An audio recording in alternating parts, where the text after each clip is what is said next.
Right, so let me tell you about this new cardigan design of mine. Wow, where do we begin? This one has taken me 2 years from start to finish. The setup is basically a top-down construction of a satin sleeve which borrows some elements from the Osa zigzag method. All of this is explained in a tutorial and should hopefully be pretty straightforward. What else is there to say? This color work. There's a rib. The length here is pretty modifiable, and also the waist shaping is optional, so you can take it or leave it. Basically, the best way to make this longer is to just repeat this stripe section. So if you add that and then the rib, you actually get a pretty normal length. And also, the rib is pretty long, so if you want it shorter, you just make the rib shorter. If you want it longer, you can also make the rib longer. So that works too. I am really pleased with this. This is inspired by, you know, old Norwegian knitting, wrapped up in this neat little vintage package. Oh, yarn! Yarn is important. I used PT2, which is basically one of the 2 yarns that were merged into Finul PT2. So you can use Finul, that's what I would use. In fact, Finul a tad bit less itchier than this yarn. This is not the kind of yarn I would want to wear on a 22-degree day, but here we are. So I am selling this. This is what I do, guys. Also, I don't know how to place buttons evenly, so like, do as I say, not as I do. But honestly, I just want to give a massive shout out and thanks to my test knitters who, as of the time that I'm recording this, are working diligently on this particular design and have given me a lot of tips and tricks.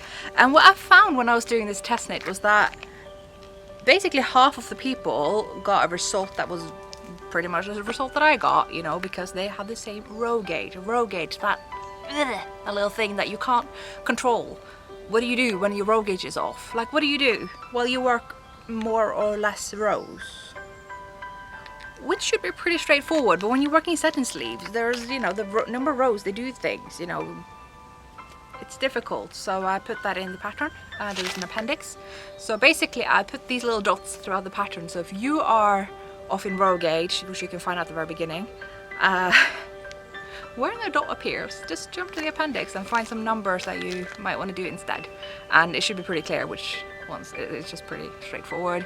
I'm really pleased with that solution. I think it's going to work out for a lot of people, and I think it's a huge improvement because most patterns like these, they do tend to just assume you get row gauge, and if you don't, you kind of have to figure it out yourself.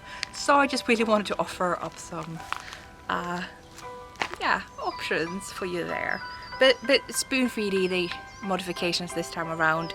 Yeah, it's all work top down. So once you work the body top down with steeks for the armhole, that is different from the zigzag method. There's even a steek for the neckline, and of course a steek for the cardigan opening.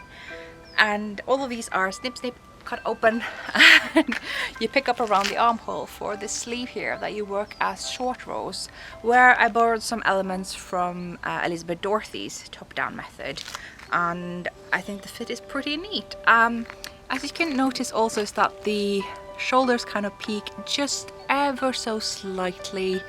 If you don't want that to happen, you can simply just have a little bit more space between those stitches that you pick up at the very top at the very beginning. It's pretty straightforward as well. I quite liked it, so I kept it. Yeah. What else? What else? I mean, sleeves are top down as well. They are pretty easy to modify the length of if you want that. I also do want to emphasize, if you think this is looking a little bit snug, did I mention I cast this on 2 years ago? Did I mention that it was cast on before lockdown, before I started finishing off my PhD thesis? I have been sat on my bum the whole time. My size is not the same, and that's okay, but that doesn't mean that the size of everything I cast on eons ago, I've just magically, you know, followed that. So yeah, it is a bit snug on me. Again, do as I say, not as I do. The recommended ease in the pattern is 0 to 5 inches, 5 centimeters, 0 to 2 inches. Positive ease, which means that it will either have the same measurements as your bust or a tad bit more, because stretching out color work is generally not preferable. This is what it looks like with negative ease. I'm gonna say it's got about 2 inches 5 centimeters negative ease. So if anyone's not familiar with feenul, it is my go-to yarn.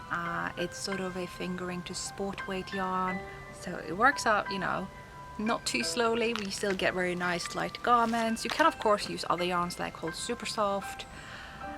I'm going to recommend a bunch of yarns in the pattern. Yeah, just to repeat myself about the construction, it is started top down, where you work the back just to kind of raise the shoulders a little bit to get that nice shoulder slope.